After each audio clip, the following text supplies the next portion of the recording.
You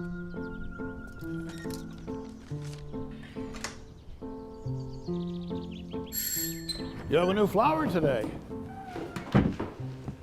Very fragrant. Where do you get these flowers? Oh, there's this, a woman down the street, a florist. Eloise. Yeah, And you like her? Anything interesting today? I think she's very nice. Nope. Sorry.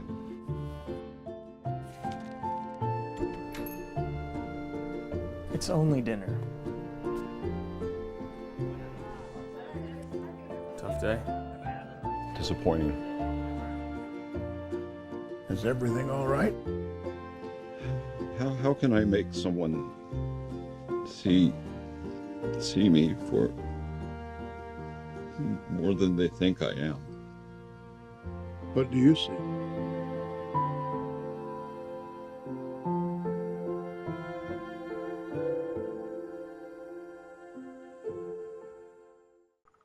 Hello. Hello. Hello, Helen. Hello, Rafael. Welcome.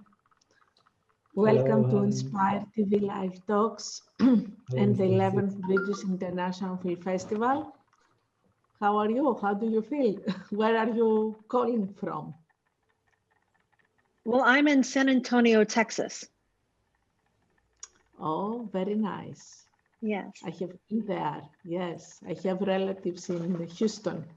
So Oh, okay. I have visited your city.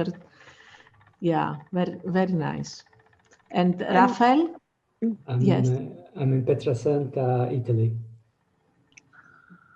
In Italy, in which city? Pietrasanta. Pietrasanta. It's in Tuscany, near Pisa and Lucca. Pretty. It is, yeah, it's very nice area too. Yeah, it is. I'm very glad that both of you are here because you are of course film directors, but you participate in the festival with completely different films and genres. Yeah. So Helen, would you like to talk about your film and the gesture? Okay. Well, I am the writer, director, and one of the producers of The Gesture and the Word. It's a romance about a mailman who lives vicariously through postcards that he delivers from a man who's traveling the world to a young woman. And he has the help of an old man who helps him recreate these cards when they stop being sent. And it's about words and love and the way you show affection to one another through both the gesture and what you say to each other. It's a very sensitive story, Well, thank you. romantic story. And this is your first short film? No, I did my first short film was done in 2008. And I've done smaller pieces of commercials. I've done about 9 of them. And so this is my first, I would say, the one I'm the most proud of. Okay, you should be proud. Thank you. Oh. So what subjects would you like to write for? For me, I do a lot of romance, but I also, I lived in Paris, France for 7.5 years. And so I love taking in foreign cultures, the romance of life in these different places. I also write about, I have an idea for something that is inspired by the terrorist attacks in Paris. So it varies in subject matter. It's not just romance, but it's also about how people relate to one another. Okay, and this will be a short or a feature film? The one about the terrorism would be a feature film, but I'm also working on a feature version of The Gesture and the Word. Yes, you're right. Yes, we can consider this as a pilot because Yes, we would like to know more the backside stories. of these two persons. Oh, Yeah, it's very good. clever. Mhm. Oh, thank you. You, Rafael, what is your experience with the filmmaking and the experimental world? Yes, I come from the journalism and from the music composition part. And it's been a journey in the last years since I've started to link some images to the sound works that I was usually making. And the I See Your Beauty movie film is it's an experimental, not only in the way it shows itself, but also in the process that I've been making. So it was much more about the process in the making it and putting together concepts and then the result itself. But yeah, in the end, it ended being an experimental result also because of the mixtures and all the influences that I've managed to put together. So it was a really nice film to make. It was a nice journey, and I'm really proud of it.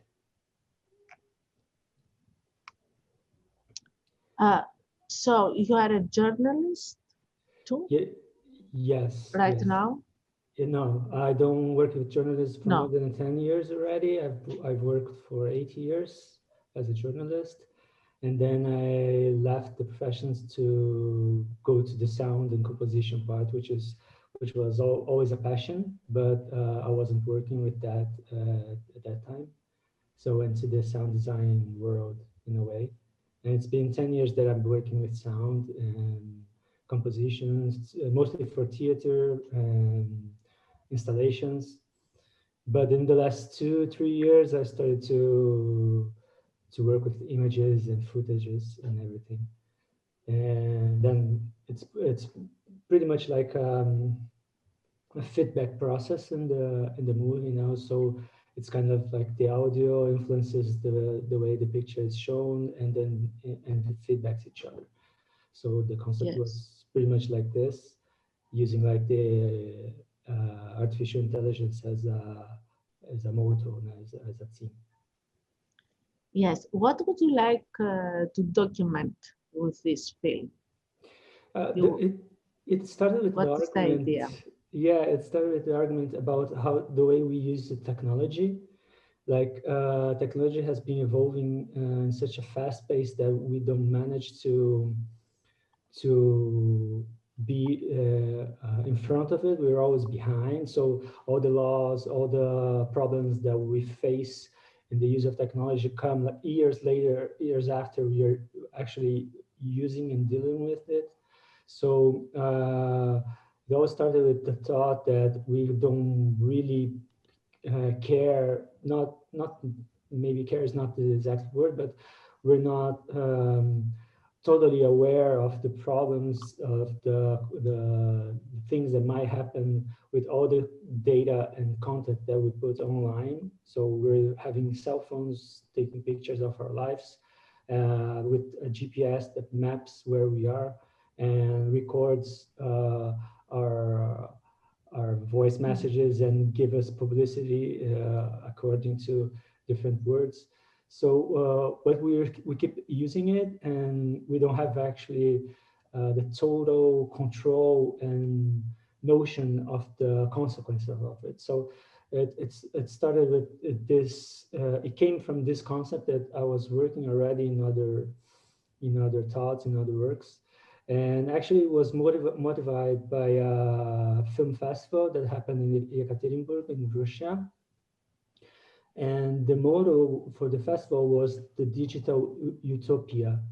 And that was a challenge because every time we think about artificial intelligence and the future of the machine, we always put it pretty much as a dystopia, no? Like the machines is slaving us and we're all under its control. So it was a challenge to find an argument that could propose a different vision of the future into the interaction between man and machine. And so with mixing these two concepts, I came with this idea that as we can program the machine to do whatever we can also teach it to see the beauty of the world and to understand the way the humanity sees the reality and experience the living, the time we're on Earth, and basically using all the inputs that we give to the machine with our interaction with the technology. So it was a way to wrap up these two concepts and evolve into a static concept in the sound part and even in the visual part. So it's kind of like the vision, the result of the machine experience, the human experience. Do you have? I cannot hear you very well. Me? I don't know. Yeah. Now, yeah. Sorry. I think, yeah, you were mute for a while. Where did you miss it so I can just? No, it was stopped for a while. I don't think I missed a word because I told you that I cannot hear you. So what is your crew? How do you work? Actually, there was only me.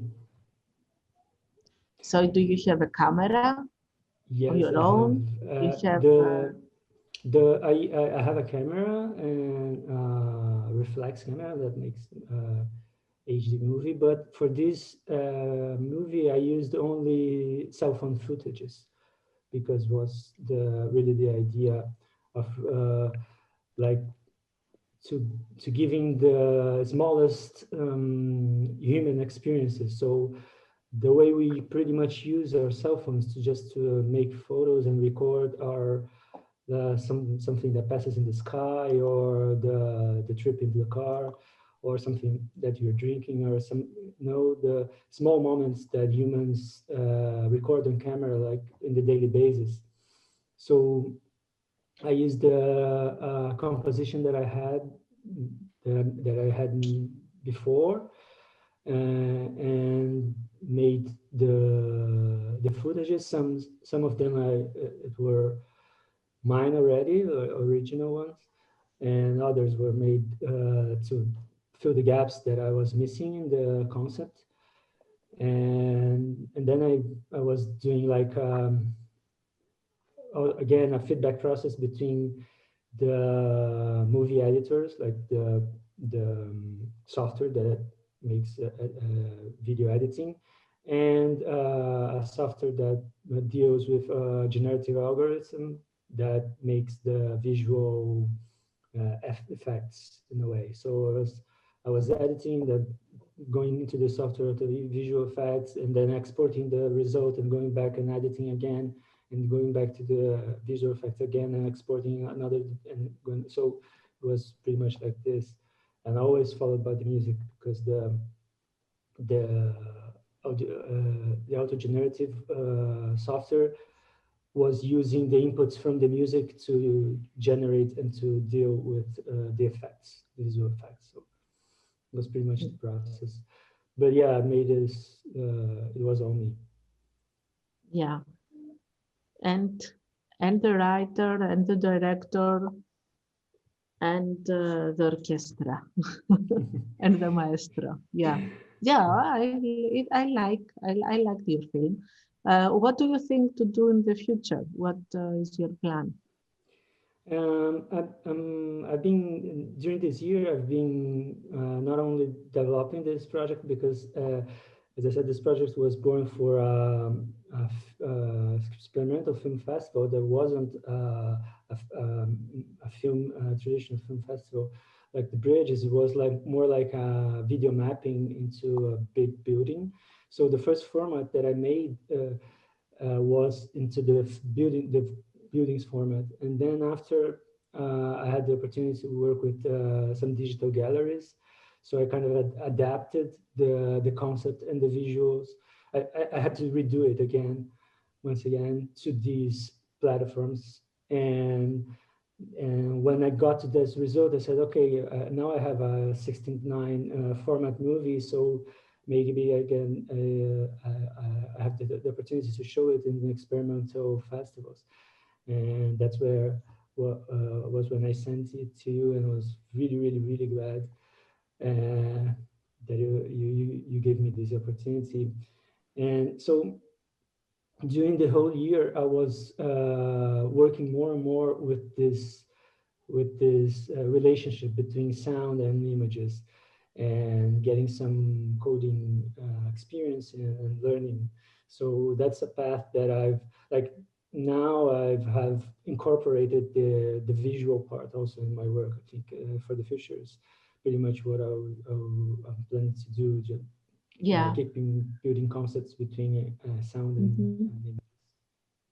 I encourage directors who send us their films that if they want, or not if they want, that in some cases they have to develop more their work, and it is a work in process. The film that goes to the festival, especially when the director has the opportunity to meet other people and the audience sometimes, and they have second thoughts about his or her work. And it is, I think it's very fertile to be able to develop more your work and to make it medium length or a feature film or a pilot for a feature film, or to change some things. And of course, for your film, we should have something like an installation or video projection. Yeah, it needs a special presentation. I understand that maybe it's not the best way to be seen in a laptop or on a mobile. I never recommend to watch films on mobile. In any case, so Harry, welcome. Hi guys, sorry for the delay. Greece, and he has a short film with an interesting story. Would you like to tell us more about your film, Harry? Hello guys, I'm Harry from Athens, Greece. I'm a writer, producer, and director of the short film of For Some Beers. We've spoken with Petra a few days back and with other directors. My film is about child organ trafficking. It's an idea that I had many years back, and I thought of an idea of to direct it in a certain way, to be the camera in the specific position near the ice chest that the delivery man delivers, not the beers, but camouflaged the human organs. And that's it. I don't know what else. Petra, if you'd like to ask me something, I would like to thank the crew, of course, professionals and friends, of course, and the protagonist, Vasilis Koukalani, very good and very well-known actor here in Greece. Yeah. And yes, you are lucky. Yeah. You have some good stuff with you. But yes, I would like to share with us the subject. What do you like to deal with in your films? I don't know. In general, I would like to do something which has human rights in it. You know, to empower the human rights. You know, if it's the script that I'm preparing, which I told you about, the dictatorship in Greek in late 60s and early 70s, child organ trafficking. You know, something that humanity needs help. Not only humanity, you know, and I don't know. That's my inspiration. Yeah. For the moment. Mm-hmm. Maybe in 10 years, I don't know. So you are based on real stories that they inspire you. Yeah, and you want the to develop the them. background is real, you know. Of course, it's something that it's happening. I don't know if it's happening in the way I'm showing it in my film, in the Beers film, but we know it's happening, and it will continue happen after COVID-19. So I don't know. It was an idea that I had back to 2016. I had a different script. It was way more difficult to do it on my own. So I changed the direction. I changed the characters and the story. There is the old script, of course. I've never thrown it away, and I did the beers, and I want you guys, you know, I want to be a little nostalgic right now. I don't know if you like it, but imagine now that we are in Corinthos after the screenings in a little tavern, eating and drinking 𝘂𝗶𝗄𝗃 and wine and talking about our films. You know, that's my wish. I told also in the first greeting that the festival was asking that I hope to see each other again in an open theater, because that's why we do what we do, you know, not to show it to my mother or to my girlfriend, my brother. Oh, look how good I am, a very good director. We do films to share it with each other, to share it in an open theater. Yeah. That's it. Or in But internet. of course, we are very lucky. Yeah. That was. I don't talk about the festival. Some people do films to share free on internet to express their ways, their opinions. That's the great about technology, you know, because if we wouldn't have Zoom or internet, or you know, we wouldn't be on Bridges International Film Festival, even if it's going to be that way. That's it. Yeah. So Helen, you did several films before this one that you consider as your favorite. So what about your team? Do you have some people that you like to work with them, or you have them also in the past? They are new people? Many of my crew from the last 3 projects before 𝘂𝗄𝘄𝗃 were people that I'd worked with.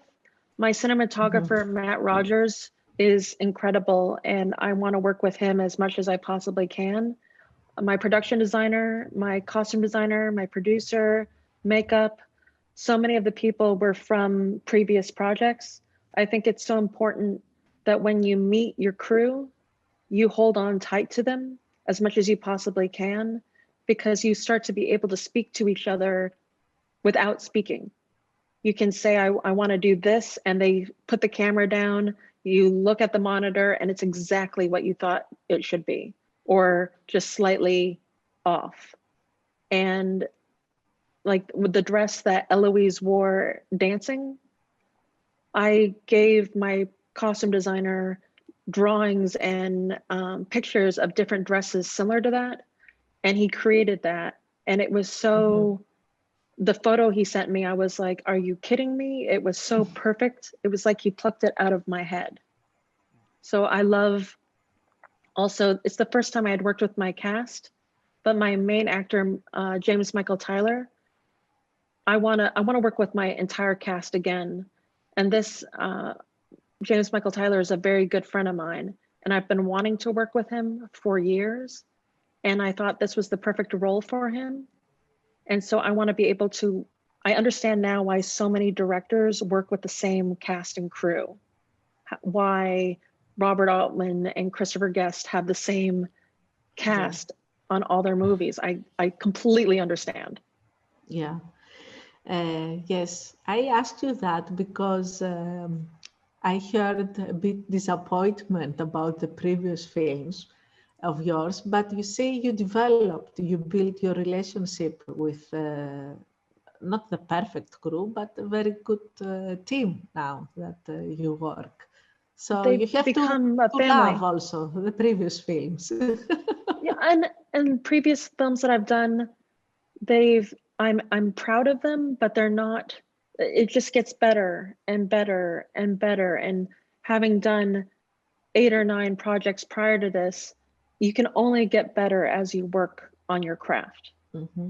Practice Exactly. Yeah. gets you to the next piece. Yes. Absolutely.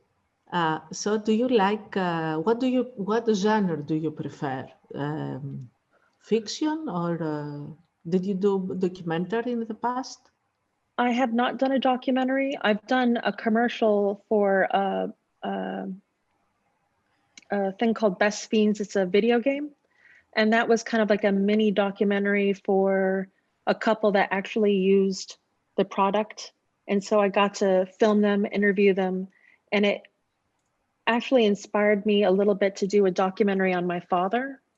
So I am working on getting interviews with all my father's friends and colleagues, because he was a naval attaché and naval officer in Russia, Malaysia, all around the world. And so that is something that I'm very interested in also pursuing. Yeah. So I love everything from documentary to romance to taking stories that I've gone through and making them into stories that, like Harry had said, it may not be exactly what has happened, but it's your take on something that is true. This is very interesting, the subject, the topic. You told us about your father. So he traveled and worked in many countries. And are you ready to find things that you didn't think about that? I've thought about that, but I trust his generosity of a soul, that there might be things that I learn about him that surprise me, but I doubt there will be anything that makes me feel uncomfortable. I think I'm very excited to see what surprises are in store that will excite me even more about what his legacy is today. Exactly. What a wonderful journey. I wish you good luck. Thank you. Yeah, I think we received also in this festival documentaries from the children who do about their parents, and they are very interesting. Always. It's a labor of love, so to speak. Very nice. So about the feature film you are thinking about, do you have ready the script? I'm developing the script right now. I've been working on taking what the gesture and the word is and creating, as a friend said, a feast out of every moment, making a meal out of every moment, and not necessarily making an exceptionally detailed plot. It's not a detective story. It's not about espionage. It's really character development and adding a few more characters to build out what Gilbert's whole experience is, and how, in a way, he's kind of a matchmaker. And so it's showing how he makes people connected, not just romantically, but through friendship, through community. So I want to expand that to be the feeling that you get out of the short on a bigger scale. I see. Okay. And when do you think you will finish the script? I hope to. Now, do you have a deadline to yourself? Oh, I always have deadlines. It's how close you get to them and how good is it at that deadline. I'd like to have a really solid script by the summer. And I'm working on the documentary as I write. So it's kind of a balancing act, but I also have other scripts that I'd like to move forward with. So it's really figuring out which one kind of races down the street and comes in first. Yeah. And you have plenty of time now to do that, to write, to do your research. Yeah. Very good. Yeah, it's an interesting time to be making movies even while you're developing it during COVID. And the way that you shoot things differently, remote filmmaking, how interviews are changing with how you are not able to get to people. It's really trying to think outside the box and find new ways to do things of a good caliber. Yes, very good. Thank you. Thank you. Rafael, tell us about your work in the theater. And what do you love more, filmmaking or working there? That's a good question, Petra. I've been working also in post-production for pretty much the same time that I started working with audio. Also with editing, something mostly for publicity and things. And that was always a work that I liked making it, even if you don't have the meaning, no, you don't have like the passion for what's the subject or that job, but it was a work that I liked to do. But being the theater, it's different because it's live, and it's live every time, so it's totally different feeling.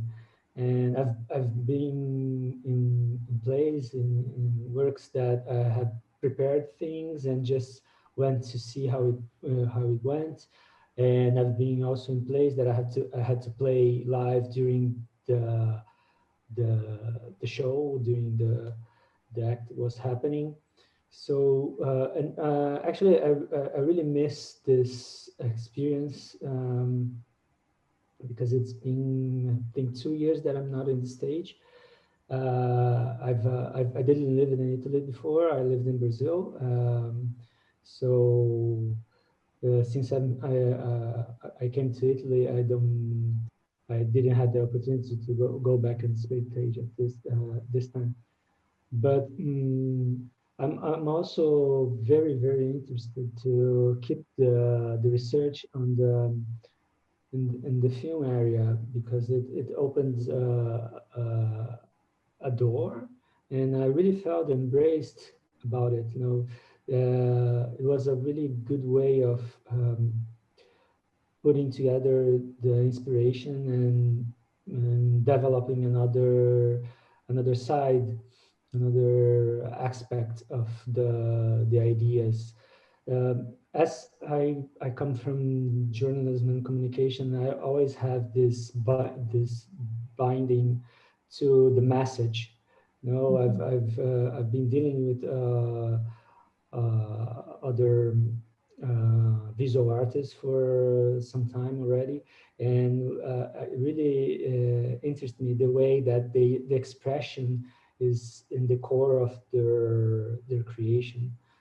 Much of their inspiration is about expressing, and I'm in the other way around. Like my interest comes from the message that I want to pass, and I think that I put all the guilt in the journalism experience, because that's the first thing you think about when you're experiencing some news, and I think that kind of reflects in my work.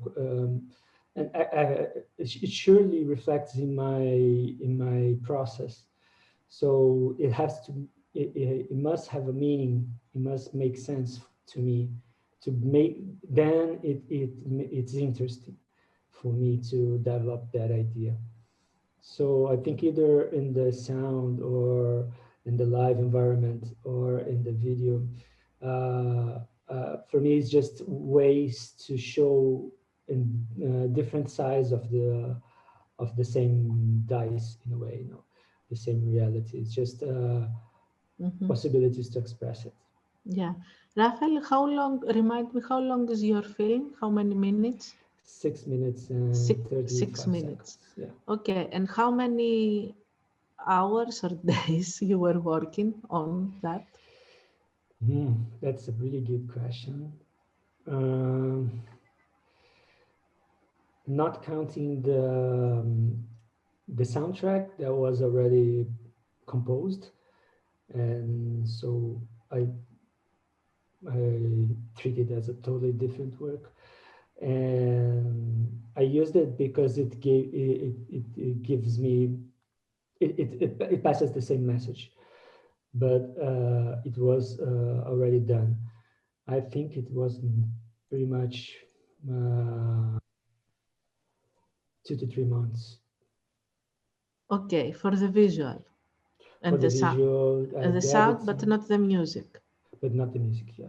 Okay, and how long did you spend for the music? The music, the music is part of a record of mine that was released later, but that music was already done. And the record itself, it took me 4 years to make. But that track specifically, it was, how to say, like a lightning of inspiration, and I made it like in 2 days. And it was pretty much like I had this idea, and I just sat down, composed it, and mixed it, and made it, and said, okay, it's ready. But and the final text, because there are some words also. Yes, the final text, it's something that it was really fast for me, because once I had the concept and the idea was giving this bright side of the interaction between man and machine, I said, okay, so the subject is the machine, and the machine that had realized that it's capable to see, to understand the concept of beauty, to admire beauty, and so it's thankful to the creator. So it's kind of a letter for the machine that's thanking the human species for creating it the way it is. And that was really in one row. Like I said, okay, that's the thing, and I just started writing. And so writing for me is like it's really fast, because again, I think it comes from the journalist experience that you organize all the ideas in the head, and then you just have a really short time to write, because the newspaper is going to be printed. So once I have all the organized, for me, it's just sitting and putting it down. Yeah. I'm asking you all these things because I mean about the preparation, the time you spend on that, because this is my feeling that it is not that you invested a lot of time in this work, and you say, oh, the music was done. But no, it's very important part of the music. Yes. And you finished. I mean, the first cut, it was in October. You finished it recently, and now you work more. Last October. This October. Yeah. No, the first cut that was in the format of the mapping building was in February, because the festival was in March, 15th of March. Then the first time I did it in the rectangle format, but not 1969. Because it was to show in the digital gallery, so it had a different aspect ratio. It was for April, and then in June I finished the actual format, and yeah, that's pretty much it. Yeah.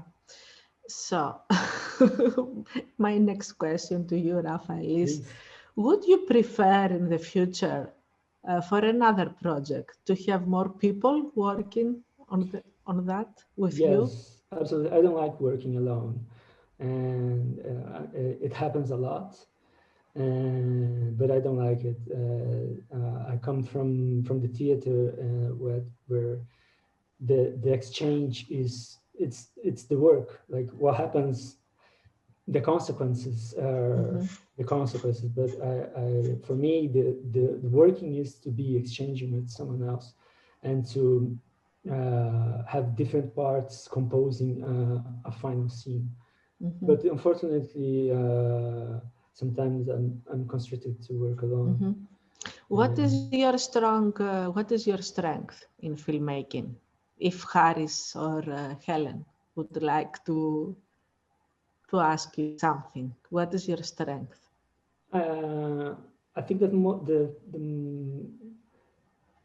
absolutely the most thing I'm more comfortable about is on audio post-production, because it's where my formation is. No, I'm from a sound designer after journalism. But I really liked editing also, like cut and pasting, doing the editing. It's something that I enjoy making it. Yeah, thank you. Thank you very I agree much. with you. Yeah, no, I like everybody wants to see now. I see your beauty in this 6 minutes experimental film. I'm sorry about that. I'm really glad. Harry, what is your strength in filmmaking? What other people can count on you? Could count on you? I think that I listen to my partners. That's in the past you had very good close partners, right? Thanasis, and maybe another person, And I think it's the most important thing of a director to listen to your partners, because okay, you have your inspiration, you want to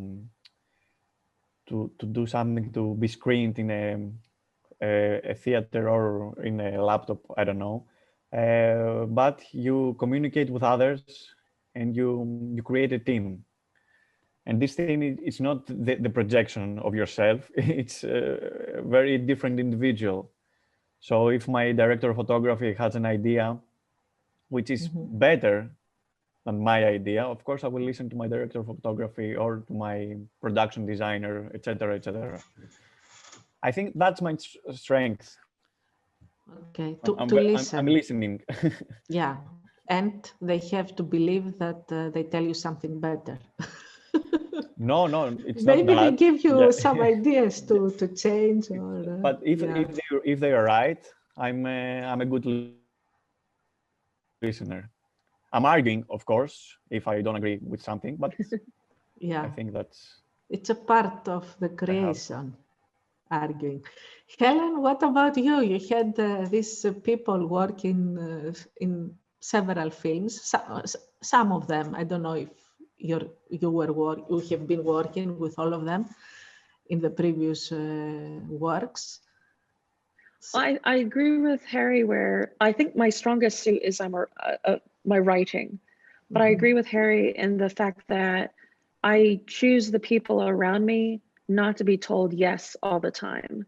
But as a director, you have to have the ability to listen to your cast and crew and get the best thing out of yourself and them as possible. And if someone has a better idea, you're going to go with that. But you also have to fight for your darlings and your decisions. And there are a million people and you can't have too many cooks in the kitchen making the same soup.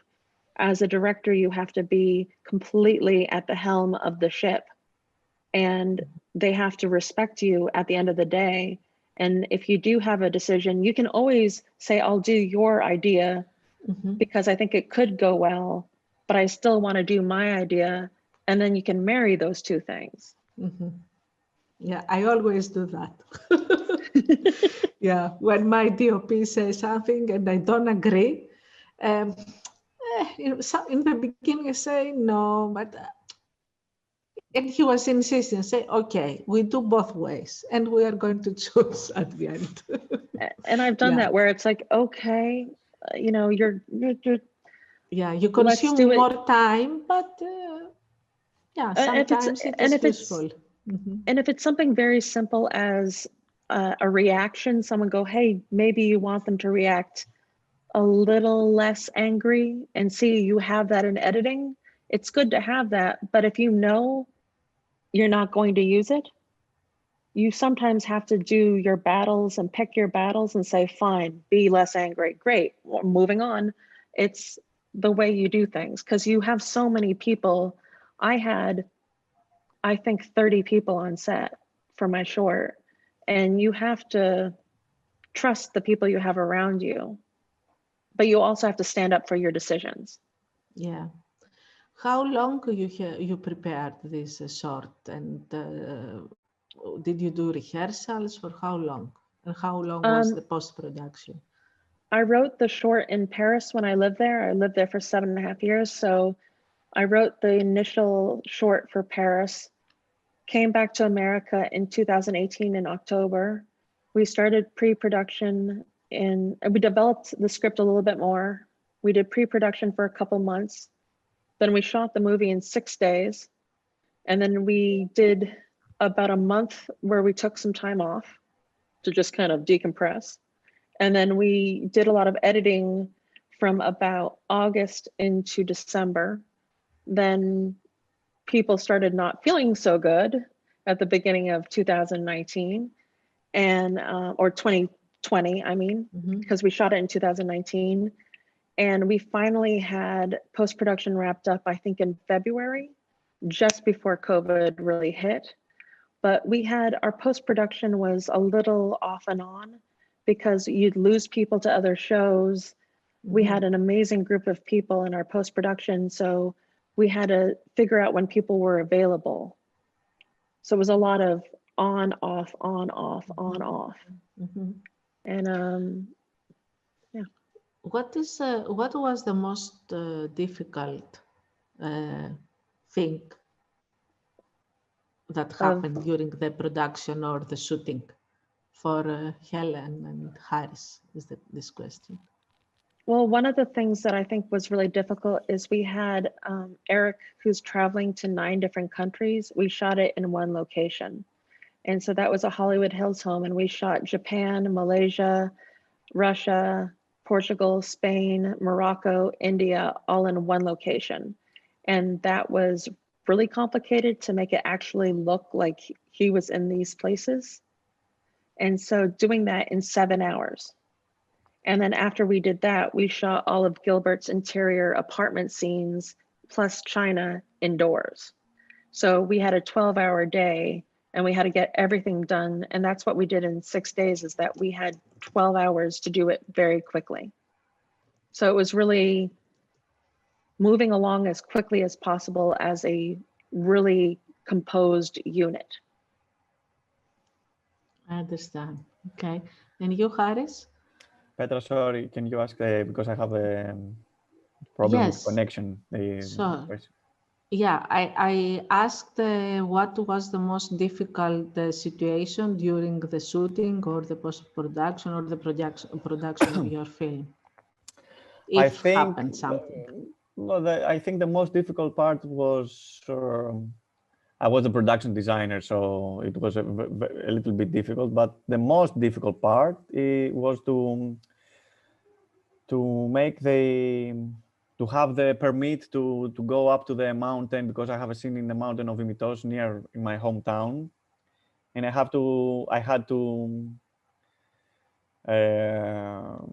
have to be with 8 cars and 1 bike, the main character's bike, and so, but we didn't have any problem with the firefighters or the guards in the forests. So I think that was the most difficult.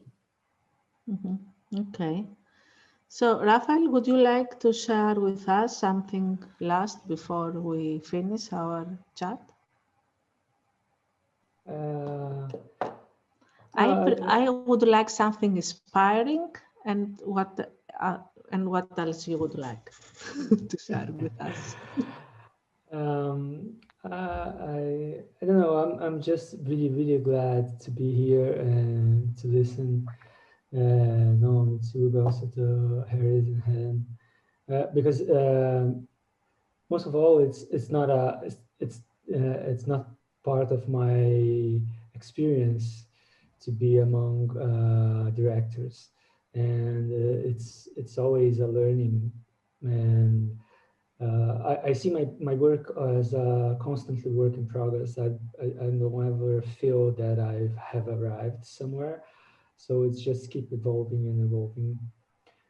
For example, for the I See a Beauty, the last achievement of it was to make it possible to be live played in a way. So not a finished movie, but like with clips and the same result happening live.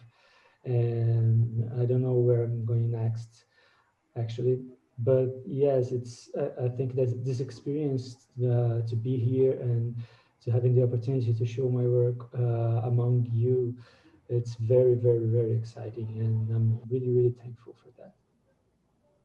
Thank you, Rafael. I'm telling the truth that what you do, the sound design, is one of the most difficult things in the post-production. Also, if you are able to grasp the natural sound, of course, this is what every director wants, to have physical sound and not to be able to do dubbing afterward. Not dubbing, over... yeah, to record over the screen afterwards, because the sound was not good. Yeah, it happens. It's really hard. So you have a future to collaborations. Yeah. Thank you. Thank you very much. Helen, would you like to share something with us? I think with everything that's going on today, it's been very difficult not being able to be in person at these festivals. No matter where it is around the world, I was excited about traveling and meeting my audience and talking to other filmmakers like Harry. I think it was Harry or Rafael was saying about being at a different cafe and talking about our films and drinking wine. And it would have been lovely, but I think what's really nice about this is we do have Zoom. We do have the ability to communicate in a way that maybe I couldn't have gone to Greece, but now I am here. And we are able to communicate and talk to each other and share each other's work and hopefully see each other's work. And for me, one thing that I really like about the experience is communicating and connecting with people I don't think I would have connected with previously. So I love technology in the sense of, I'm glad we have Zoom. I'm glad we have Facebook. I'm glad we have these avenues to keep in touch with each other around the world. Exactly.